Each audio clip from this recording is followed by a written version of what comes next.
a tutti e bentornati su Bianco Lievito. Oggi andiamo ad affrontare una parte più tecnica nella gestione del lievito madre, che è appunto la conservazione del lievito madre in congelatore. Questo metodo di conservazione è molto indicato per coloro che fanno un utilizzo sporadico del lievito, quindi che non ne hanno bisogno in maniera continuata, ed è un metodo ideale per conservare il lievito per un periodo superiore ai 3-4 mesi. Effettivamente con questo lievito, che è davvero molto semplice, possiamo andare a conservare il lievito per addirittura 6 mesi o 8 mesi, rinfrescandolo con le giuste proporzioni. Bene, anzitutto oggi andiamo a vedere come riattivare il lievito madre dopo la conservazione in congelatore. Questo che vedete è il mio lievito madre, che in questo momento è stato congelato, ed è stato congelato in questo stato da più o meno 3 mesi grosso modo.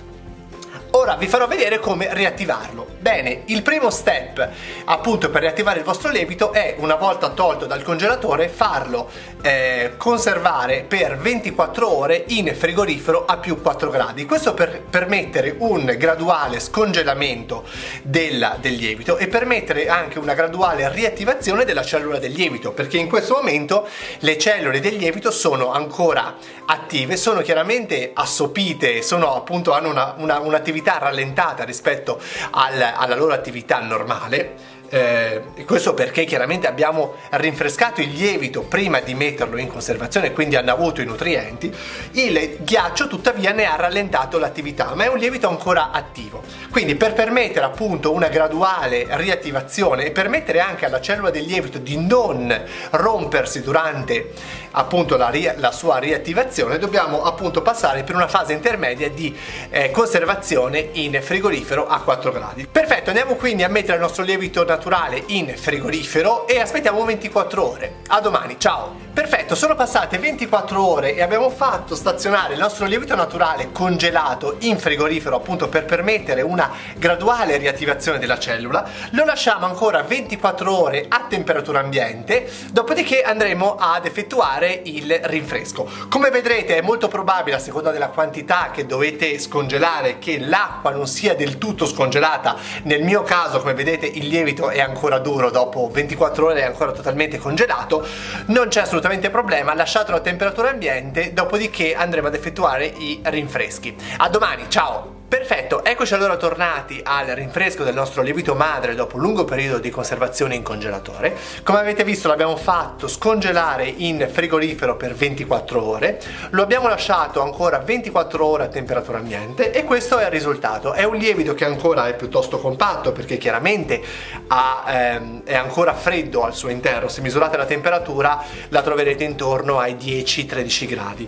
Ora non ci resta che andare a prendere delle porzioni di lievito, andare a fare il bagnetto e poi procedere al rinfresco. Per il bagnetto vi consiglio di utilizzare dell'acqua corrente a 38 gradi centigradi, in cui avrete appunto aggiunto 4 grammi per ogni litro di acqua di zucchero. Questo permetterà di togliere maggiore acidità al vostro lievito. Quindi andiamo a togliere la parte esterna, quindi la parte di crosta del nostro lievito, e a fare delle porzioni di impasto che andremo poi a mettere in acqua. In questo modo vi consiglio di bagnare leggermente le mani per essere un pochino più pratici. Togliete la crosta in questo modo.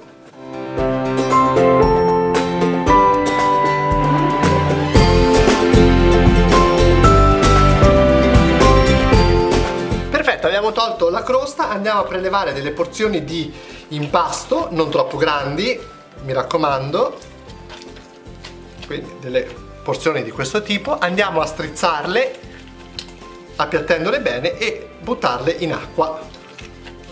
Vedrete già che il lievito dopo questo periodo di congelazione sarà piuttosto debole, quindi tenderà a venire a galla in maniera abbastanza rapida. Questo è del tutto normale, perché abbiamo appunto scioccato un po' l'ecosistema del lievito, ma nonostante tutto sarà ancora possibile poi riportarlo in forza con i vari rinfreschi. Vedete che l'impasto deve essere un impasto ancora piuttosto coeso, un impasto lievitato sì, ma ancora, come vedete, che sta insieme. Se dovesse ottenere un impasto troppo troppo acido, lo noterete, perché sarà estremamente colloso e difficile da fare stare insieme. Vedete che il lievito che io ho già messo in acqua sta già venendo a galla. Questo significa che il lievito è estremamente debole. Questo è normale dopo 3 mesi, anzi 4 mesi di congelazione in congelatore. Nonostante questo vedrete che riusciremo a recuperarlo nel giro di 4-5 giorni. Quindi mi raccomando di iniziare preventivamente a rinfrescare il vostro lievito madre rispetto a quanto ne avete bisogno nel caso in cui lo tirate fuori dal congelatore. Preventivate almeno un 10 giorni lavorativi, come si dice, proprio nel senso di lavorare sul vostro lievito madre per riportarlo in forza, altrimenti quello che avrete è un lievito sicuramente molto debole. Perfetto, faccio un ultimo, do un'ultima porzione di impasto, dopodiché credo che ci possiamo stare.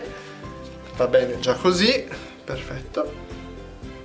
Ok, e quindi lasciamo il nostro lievito madre a bagno in acqua a purificarsi per circa 20 minuti.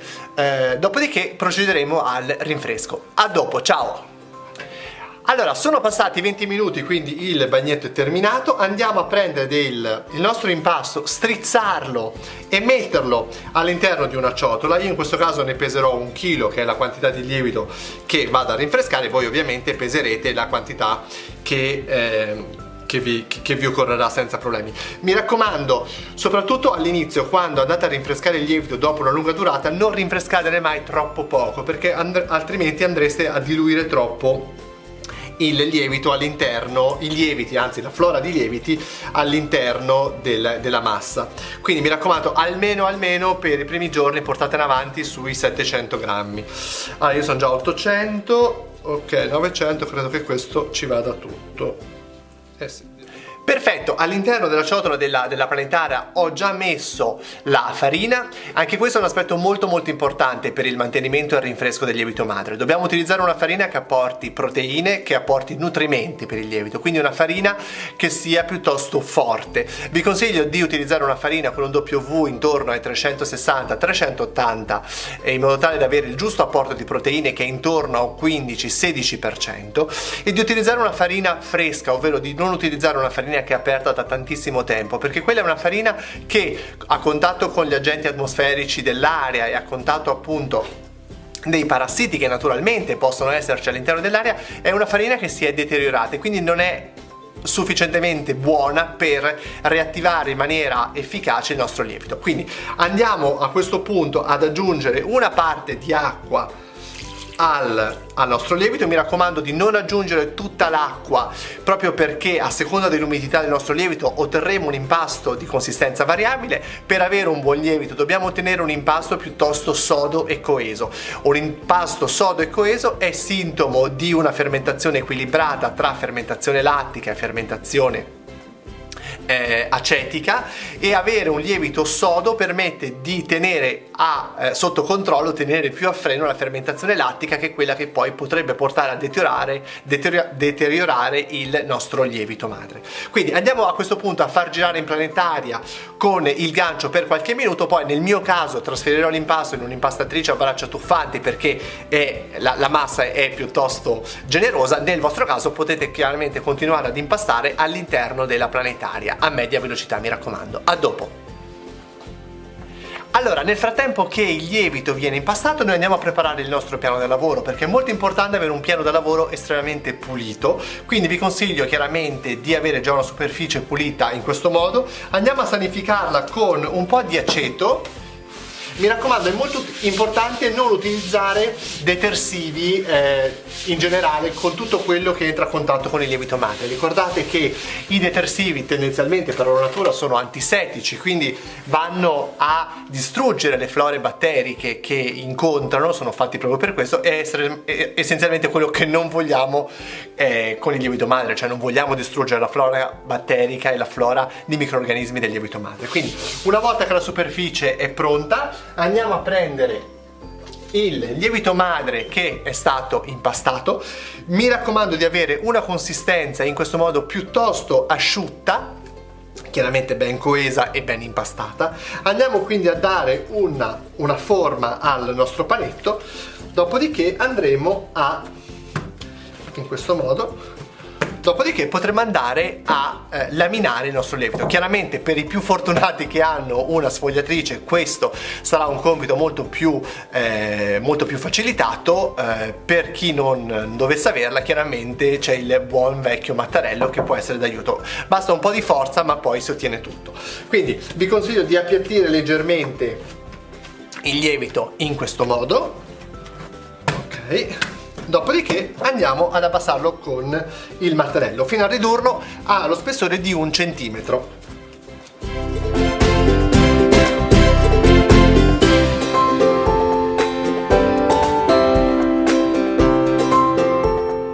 Perfetto, una volta steso e poi arrotolato fino ad avere un panetto ben stretto, andiamo a prendere una ciotola di acqua corrente, quindi acqua fredda, e andiamo ad immergere il nostro lievito in questo modo, assicurandoci che sia ben coperto. Non è necessario avere un quantitativo di acqua eccessivo, tuttavia l'acqua deve essere chiaramente il mezzo preponderante all'interno di questo ecosistema che permetterà poi al lievito di ossigenarsi, quindi non ne va messa troppa perché altrimenti il lievito poi crescendo andrà poi a diluirsi troppo, non ne va messa neanche troppo poca perché l'acqua dovrà avere poi la capacità di assorbire l'acidità che questo lievito andrà a produrre. Quindi essenzialmente un rapporto di 1 a 3, 1 a 4 è assolutamente sufficiente, quindi per dire 1 chilo di pasta, 4 kg, quindi 4 litri di acqua, è un quantitativo più che sufficiente. Così come il contenitore, quindi non serve avere un contenitore troppo grande perché dobbiamo permettere al lievito di rimanere in un certo qual modo contenuto, ma neanche troppo stretto perché dobbiamo permettere al contrario al lievito poi di sviluppare.